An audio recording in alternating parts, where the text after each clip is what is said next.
Nihilism. Okay, Poppy. Nihilism. Thoughtful thoughts. Today we're talking about nihilism, Poppy. Nihilism. Poppy. Papi, dime. Nihilism. Dime, papo. What's nihilism? Okay, Neo, what is nihilism here? Nihilism? I don't give a fuck about nihilism, bro. What is nihilism? That's kind of what it means. I would say it means like, Means it means you don't give a fuck. I don't give a fuck. Basically, it means you think everything is meaningless. Like, life has no reason to be alive. So anyway, nihilism is when you think life is inherently meaningless. It ain't got no type of meaning, no type of sense to it. Life nothing. It's something. What do you think about that? But life is something, brother. If life is nothing, why are we here? We here to do something with life. Then what is life? You said life is something. What is life? Life is something, you know. For you, life might be books. For me, life might be party, you know. What is party? What is party? You read, you gain knowledge. And I out here, you know, la fiestica, you know, cordones, la fiestica, brother. You know, how is life for me different than for you? So if I have gave, right, that you, right, you gave. And then on this side, you have me, Papo. You see, yeah, that's me, that's Papo. You can tell me if you're fat. Exactly, bro. Okay, you, what is life for you? What do you love to do?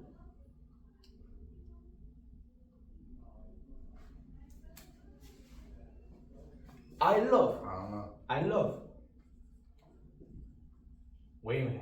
Honestly, I was gonna say fuck bitches, bro. I'm gonna lie to you. I love to fuck these up bitches. You know what I love? Outside. I love to be outside. Right. The sun, hot. The wind, windy. And the trees, green. Okay. I like to be with the nature, you know. You outside, you see the ladybug, and you say, "Hey, ladybug, what's going on?" And he goes, "Not much, Papo, you know.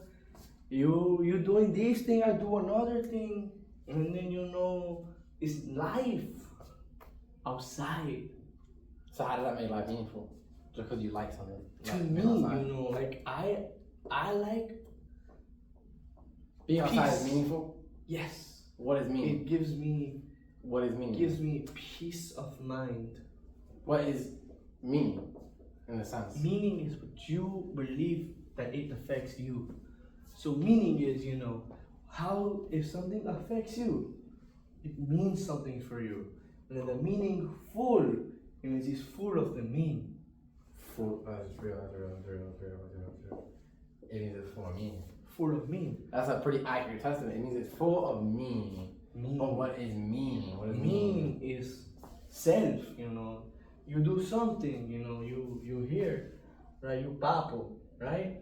Papo, like to get Newport cigarette, right? Okay. You know, you get the cigarette here.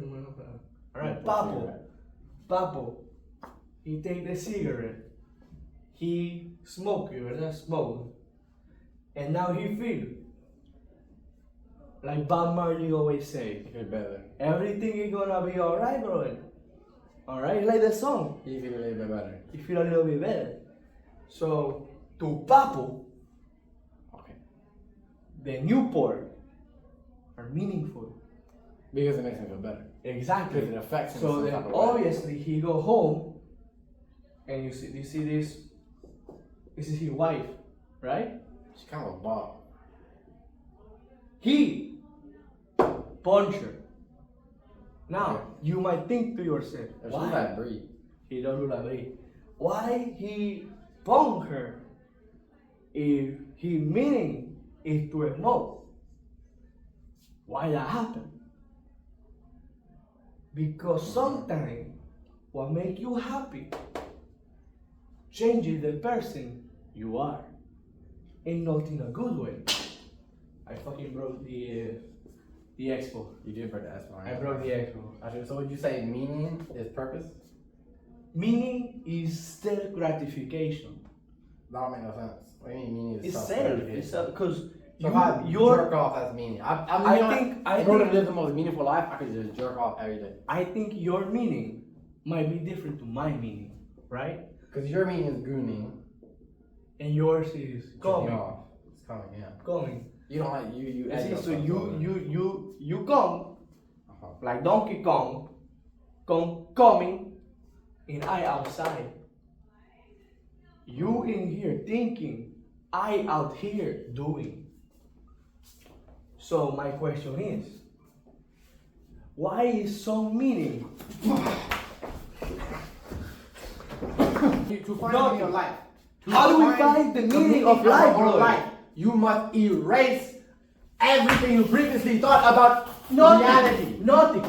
We have to get rid of Everything it. must be erased. It must be eradicated. Nothing. You must forget who you are. You must forget where you were born. I know. And forget your entire life and your family and your Whoa, soul. whoa. Son, No. Papo, forget that your name is Papo. Your name is not Papo. Your name is not Adam. You are a person. You are a human being. And the meaning of life is blank.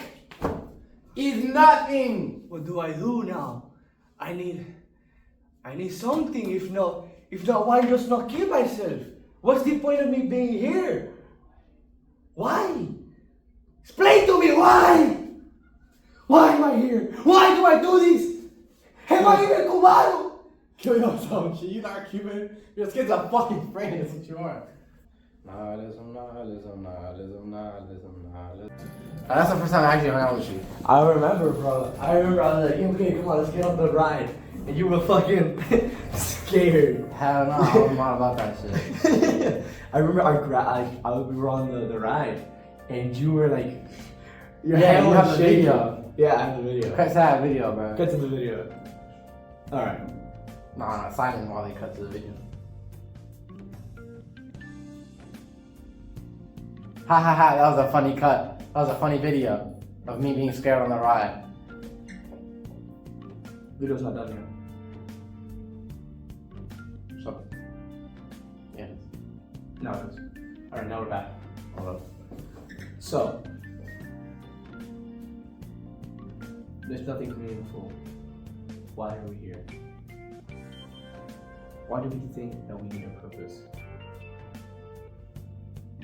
I don't know how to answer one question. I think a better way to think about things is like, that's an unanswerable question, and like I would rather spend my time thinking about something else. I think it's more important to think about not why do we exist, but how should we exist. Okay. Do you You know? think it's wrong that people want a reason to exist? Like, is it wrong to want to do stuff, even though there is no specific meaning to what we do? No, that's not wrong. It's natural, it's human nature Okay. to seek meaning. But that seeking of meaning and desire for it does cause like disharmony in yourself. It causes suffering, causes pain. So as much as it is natural, doesn't mean it's healthy. You know, a lot of times people say like, oh, this thing is good because it's natural. You know, a lot of things that are bad for you are natural. You know, poison is natural, ricin or whatever, all that's just natural. So should you go against nature? You know, like, you know, if you're thinking about it and you're like, man, it's just natural. Should you like stop yourself and think, well, how should you think, you know? I think to a degree, yeah, because like, I could say like, man, it's natural for me to want to watch porn and goon to it all day. Mm-hmm. But should I spend 5 hours a day gooning to No, porn? you shouldn't. No, just because it's natural doesn't mean it's a good excuse to do it. You know, it is natural for me to like Have a sex drive. have a sex drive and want to give into it. Does that mean I should give into it though? No, you shouldn't. And so it's like, what should I do? Because there's this desire that keeps repeating itself Mm-hmm. and bothering me. So I could either give into it, or I could ignore it, or I could transcend that desire. What does that look like? Well, when you, like, what would you say is like a requirement needed to transcend, you know? Like some people, it's just, like when they start thinking out of the box, like to them, that's something that they've never done before. Mhm. And that is enough for them. But, you know, sophisticated people like us, you know, we try to think outside the box normally, you know, to think why stuff happens, how we should do this stuff, and really see if this is the best case scenario for us. But that's not enlightenment for us. So what do you mean? What's the question? Like I'm saying, like, is different stages of thinking reaching different results, I guess? Yeah, I would say so. You reach from any different perspective, you reach a different viewpoint and a different result, like you said. So what viewpoint are we trying to ascertain here? Well, like we were talking about earlier about how like you have to erase everything. I think we have a good view of reality, and then it's clouded by everything else. We're born and we're blank slate, like everyone said, and then you start to digest things. When I was born, like, sure, my parents named me my name, but I didn't know my name, and it didn't define me yet. But then those things wanted to define me. I consider myself like Gabriel. Would you say your name's Gabe then? Yeah, my name is that. So but I'm saying, what's the other side of this? You let them not give you a name and you decide a name for yourself? Well, no. Let's say you get to 4 years old and you like the name Peter. But now you're 6 and you're like, bro, Peter's a fucking dick. I don't like the name Peter. Mm-hmm. I like Clark. Well, that's not what I mean, and that's not a bad thing that people like have identities. What I mean is that identity that you create, which starts with your name and then your interests, the people you hang around with, your ethnicity, everything, into your identity, who you see yourself as, your physical image, everything. It starts to limit you at a point. It's good to have it, socially and all that. It helps us function. That's why it exists. Okay. But spiritually, it starts to limit you because you're not able to think outside of that box of who you are. You're not able to see beyond this new veil of reality. Every time you identify something, you put a box on it. Whenever you identify an experience, you start closing doors. You close the door to what it might be. If I call a scene, like I'm at the beach and my view, if I call that beautiful, I'm limiting what my experience of that view is. Sure, it might be beautiful to me, but it might not. Does the word something else beautiful actually fully encapsulate my experience of that view? Okay. I don't think so. And if I restrain from defining that experience, then it is able to be exactly what it is. Without me having to define it. So, how would we define things ourselves, or would we just have to have? Because I'm pretty sure we don't want other people defining things for us, right? Because that is another limit that we put on ourselves. Yeah. The influence of others. But if we can't even trust our own, our own selves in saying what is what, what limits do we have? Well, the point is we shouldn't define anything. We shouldn't look at it that way, and the limits will be released. You hear all the time. You hear creatives, like creative people, say that they don't like to be put in a box. Especially like people who are more or less I forgot the word. Like, that's not polyamorous. That's not that one. Polymaths. They're like, I don't like to be put in a box. I don't like to be thought of as a musician or as an artist or as a director. Because they're not a director. They're not a musician. They are them. They are just what they are, and they like to make music sometimes. They like to express themselves in different ways sometimes. But they know that themselves, right? They don't allow other people's definitions of them to.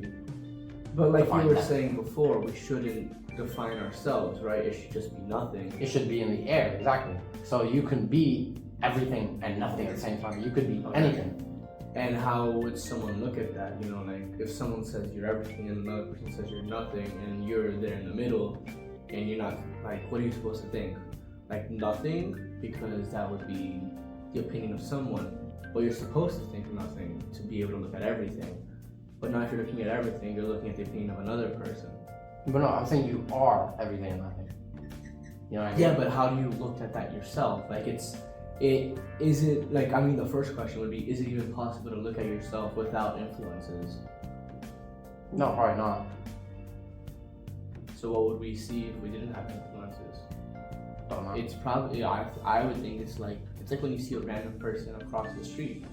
You look at them once, you acknowledge them, and then you never think about them again. Well, it's actually a good way of putting that question, because how would we see things if we didn't have influences? How do you think other people see you, kid? First, well, I don't know, some other people. And I've asked other people how they see me, and I get that perspective, but If you don't mind me asking, how do you see me? Well, first, as a person, like, yeah. you know, like I know what you mean by that question. Yeah, I'm not saying like, hey, will you go out with me when you see me? Like, I would. I see you as a potential love interest, bro. I'm gonna get to that, and then let me finish this first thought first. Yeah, go ahead. What was it again? You were thinking about, random people. You said like, is it possible to look at yourself by influences? I think the biggest reason it isn't possible is because language is the biggest influence on our thought. Language generates the ability to think the way that we do, and you're confined by language. When you think of yourself, you think, I'm smart. Smart is a word. That means what? That means what you think it is. Yeah, exactly. Yeah, because a smart me might be different than what an Asian mom says is smart. Like everyone has their own different meanings. Yeah. Like to me, I get a B and I'm like, good. An Asian mom, her son gets a B, and B is broke. He's like, no, it's not. You get the beating. B is beating, bro. B broke out. Yeah. No house for you. And it's interesting to think sometimes, like, how did primitive people before language was invented? How do they go about thinking? And how do animals like a squirrel think? Do they think? Make it even more. How do people that are deaf think if they can't hear anything? That too, who are born deaf. If deaf people are watching this, what are they thinking? Nothing, because they can't hear. Deaf people, y'all watching this? Yo, deaf people, if y'all seeing this, drop a comment in Braille. They're not watching. And same way, blind they're people. not watching. Like, how do blind people imagine but things? blind people can at least think. No, but how do they can imagine hear? things?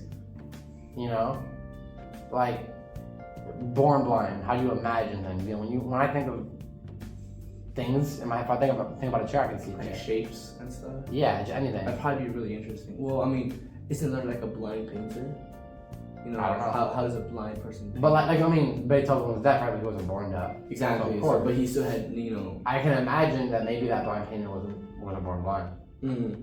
Yeah, because if not, he just might have missed the canvas. Yeah. I mean, not you to touch it. I feel like you could be born and you could paint it, but it's like, what are you gonna paint? Yeah, exactly. That's the thing. Abstract art, I guess. Because you could just put the paint on the thing. Whatever you see, and what people see exactly.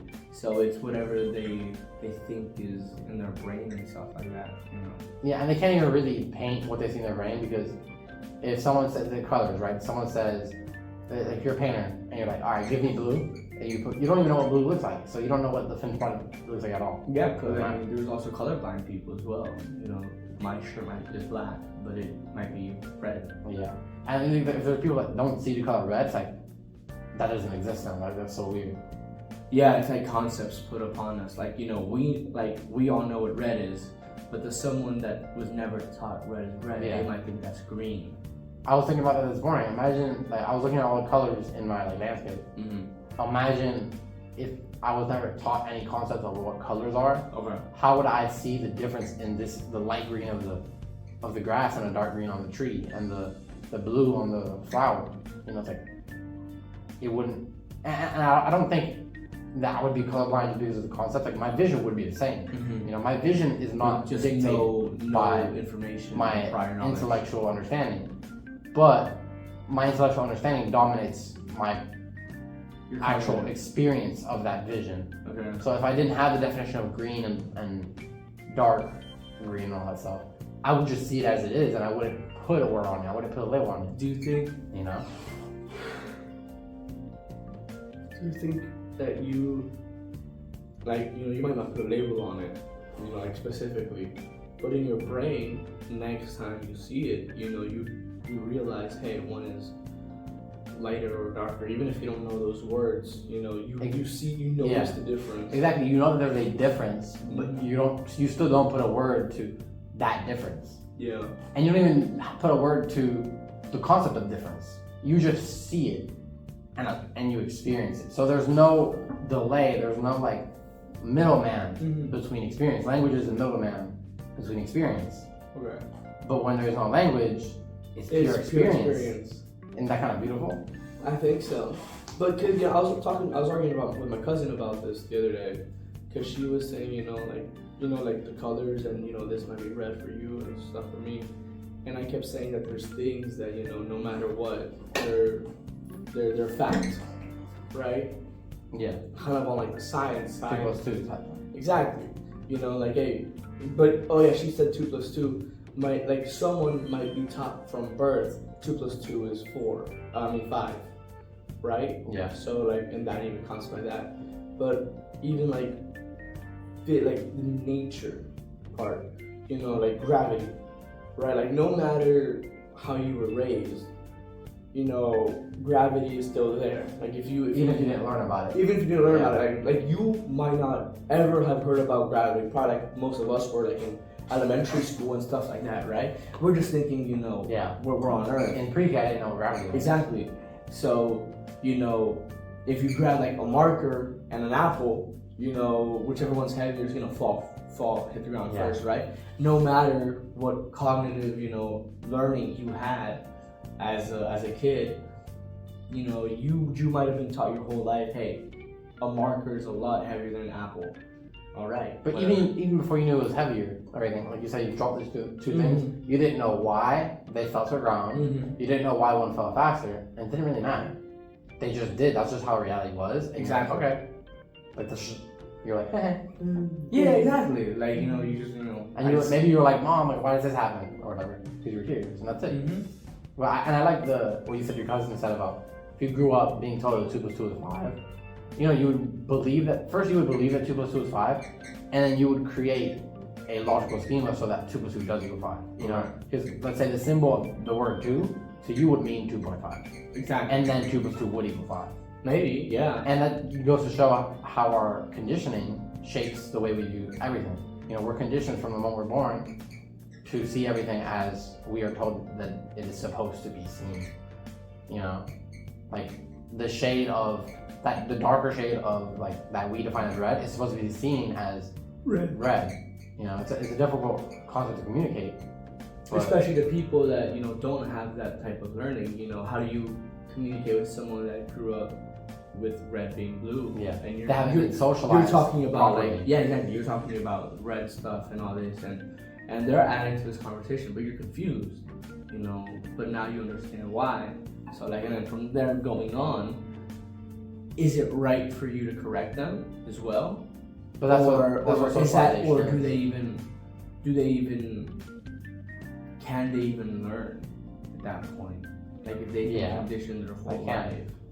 And I think that's what socialization is. It's getting everyone to agree on a consensus reality. You socialize a child to understand that you don't do certain things to be able to fit into society. You teach your kid that you don't hit girls. Because then girls won't like them. Exactly. Or that you don't like do this. Or that it's against the law and stuff like that. Yeah, so that way that they could function in society properly and that they can function amongst their peers properly. You teach them that red is red and that 2 + 2 is 4, because if they go to school and say 2 + 2 is 6, they're gonna get teased and bullied, like idiot. 2 + 2 is 4. Yeah, but I still think there's always gonna be like that family that was kind of weird, and they taught their kid that hitting people was an appropriate way to deal with anger and stuff like that. Like it's wrong. We have laws saying it's not right, but it's still kind of like interesting how the judgment of some people is different than others. Because like for me, like in high school, right? I was a pretty good kid. I didn't get in trouble, right? But then you see other people like wearing like the pants like halfway down their ass. Yeah, it's just stupid. Like exactly. But to them, they think it's like, oh yeah, this is cool. This is cool, and this is the right thing to do. Dumb. Exactly. Like, not a damn person. So like they're cool. Exactly. So like, I always thought it was really interesting how like my judgment of what was right was completely different to what theirs was. And how you get to the point where even common sense of like, hey, maybe a belt might be nice, doesn't occur to people. Yeah. But that's what I mean though, like the socialization is like what you said, we would call that improper socialization. Right? You failed at your job of socializing the child. And what we call socialization is to teach, like I said, teach them how to be functional and harmonious in society. And the problem with that is that when it's based off of imperfect human definitions of what is good and what is right and what is real and what is unreal, then everybody holds the same view that is viewed as correct, and we don't we don't see certain errors, or it's very hard to see certain errors.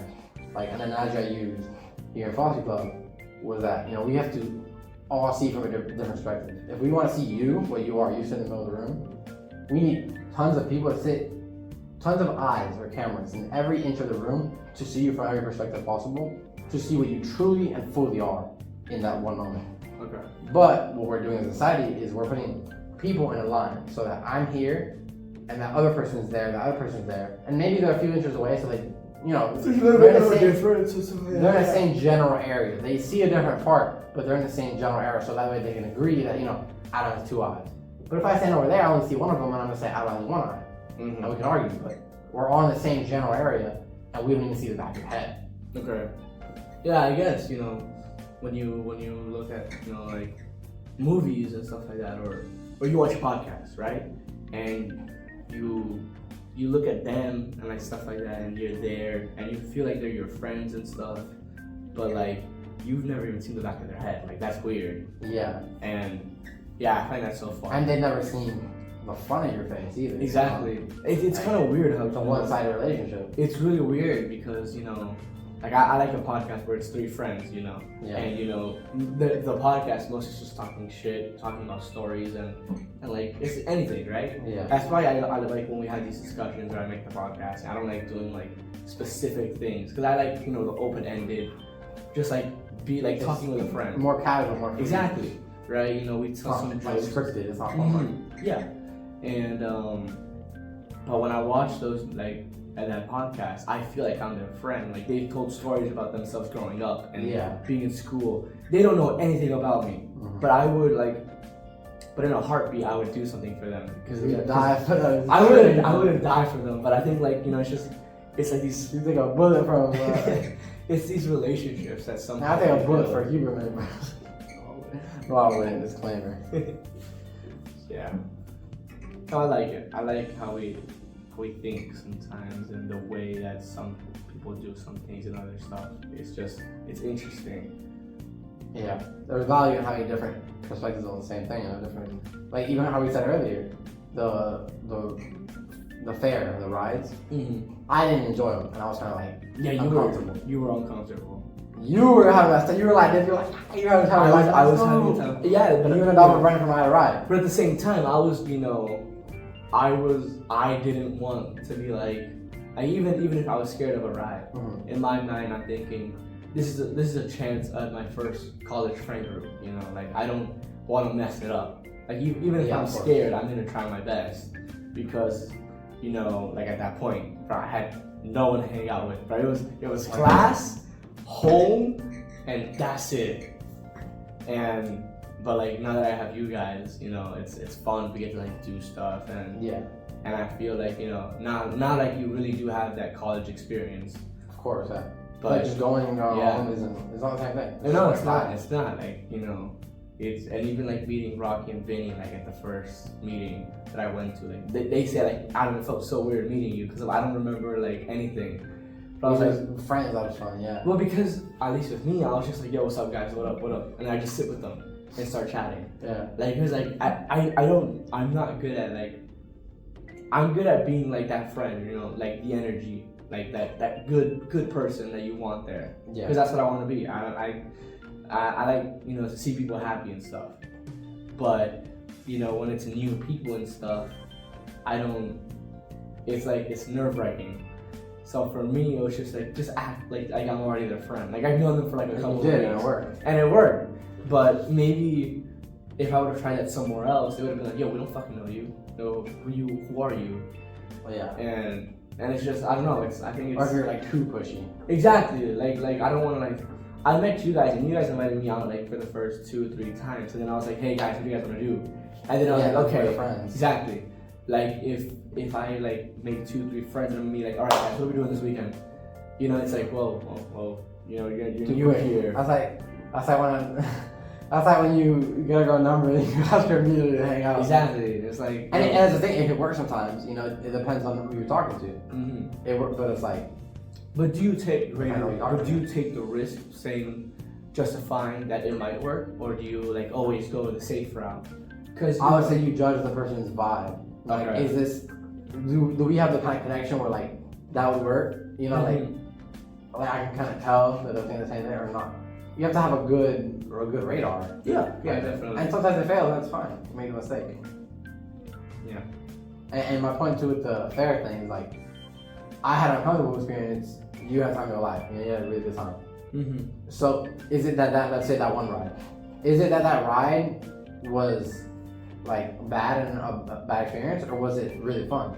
You know, you can't say it was either one or the other. Judge it. Yeah. It was both. Mm-hmm. It was because it depends on the person consciously experiencing it. Yeah. It was both a negative and a positive experience, and for both of us, you know, in any way possible. Like you can call that a positive experience for me too, because it was negative. Yeah. You know, maybe I'll learn something. But or I learned a life lesson. So yeah, I didn't really. But it depends on the way you look at things. Like if you decide something negative happens and you decide to keep looking at it negatively, you know, you're only gonna get negative feedback, like from your brain. Yeah, I mean, because if something's negative, then that means there's positivity hidden inside of it. Yeah, and if something's positive, there's negativity hidden inside. I always find they always have to coexist. Yeah, I always find it like more enjoyable to find the positive and negatives. You know, like when something bad happens and you're like, and after a while you think about it, you're like, you know what?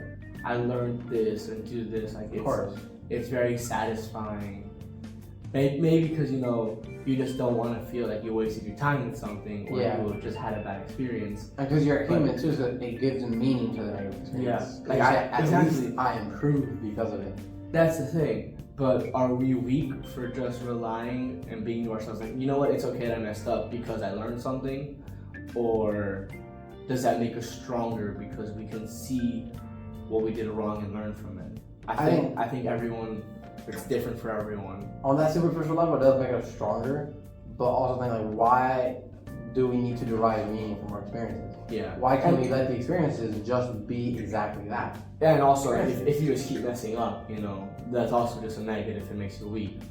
You know, like like if you had 5 failed marriages, maybe you're the problem. Or maybe all women just suck. You know, like. Yeah, but that's the easy way of looking at it, right? But maybe, you know, it's because you chose the one that doesn't have a father, has tattoos 5 times. Exactly, and then they were like, they never liked kids, and you were hoping that they'd change. Yeah. You see, like but then again, that same person might say that they learned something from every marriage. But they didn't learn what they were supposed to learn. Yeah, your education is like presents itself in your actions. Mm-hmm. I think before we end, we should, because we kind of like skipped over it. How do you see me? Okay. Give me. That is a hard question. I was gonna ask a question that was gonna help me answer that. I was gonna delve into you, but I forgot what we were. Yeah, we kind of like dove deep into other things with the colors and stuff. Yeah, but hey, tangents are always fun. Of course. Alright, first question. Okay, but you as a person, as an individual. Me as a person. Yeah, that's difficult. Because I haven't known you very long. So it's like limited. So,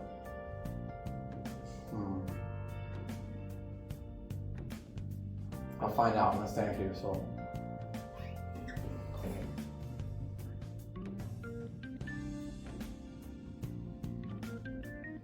Which eye do I look at? The left one or the right one?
face low key started morphing. Your face low key started morphing. I haven't blinked yet. That's cool. What the hell? Why are you blink? Good. Let go. Stop beat, nigga. So am I. I think you're a person who doesn't know what to make of life. So you always try to say, and you try to at least view it positively. I don't know if that always works for you, because again, it's a limitation of how long I've known you. And I think maybe you're trying to shovel up a bunch of, I don't want to call it dirt, I'll just say dirt over the negative, and this is also kind of like what me saying it is not the most educated place, you know what I mean? So yeah, you're trying to shovel up that a bunch over something, and Like you saying I have something to hide or something. yeah, maybe. Okay. Yeah, probably. And I'm not saying you have something to hide, like you're a villain in a story or something, but something that you're trying to hide from yourself even, and something that you don't want to deal with probably. Something that, like we all have that, something we're running from. And it might just be life itself or the negativity itself. And maybe that is why you spend a lot of time on screens. Alright. And then I'll try to add to that though. Anything good? Of course, yeah. Yeah, you want right off the bat with the bro, you fucking No, because I had to hiding look in your something. eye. Yeah, because I was trying to see in your eye, you know what I mean? I was trying to see that. You're saying there's something behind my eyes, Maybe. I was just trying to see. Okay. I'm trying to, your face started morphing though. But you definitely care a lot, you're genuine. You could be pretty genuine, you know what I mean? That's what I noticed when I was looking at you, you look like a genuine, no offense, you look like a puppy, bro. I'll take it. Not in a bad way, not like a puppy, but people like puppies. I'll take it. it's a good thing, yeah.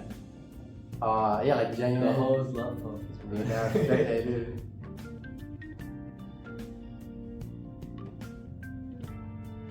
I think you care about having a good time, and that's all. You care about enjoying your experience.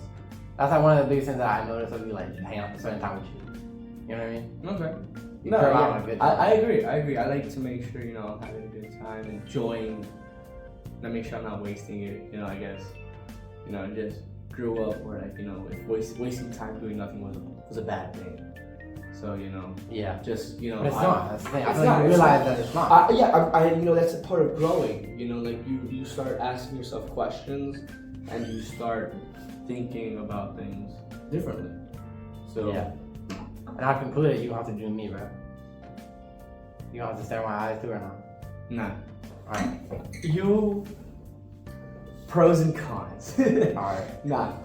Genuinely, I think you are a person complete opposite of me, and I love it. I want to say, would you Not say like an opposite, but the way that we think of things. I remember we were talking once, how I'm able to just see the top surface and just be able to enjoy things to the max, and you aren't able to.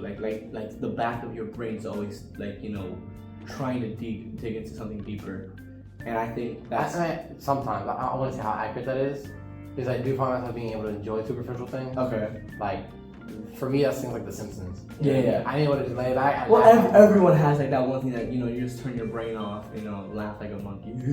Exactly. But I think when it comes to situations and stuff like that, your way of thinking is very trustworthy, very educated, and the way that you present yourself is very good to as a I don't want to say as a people person, but you're a pillar in a nice city.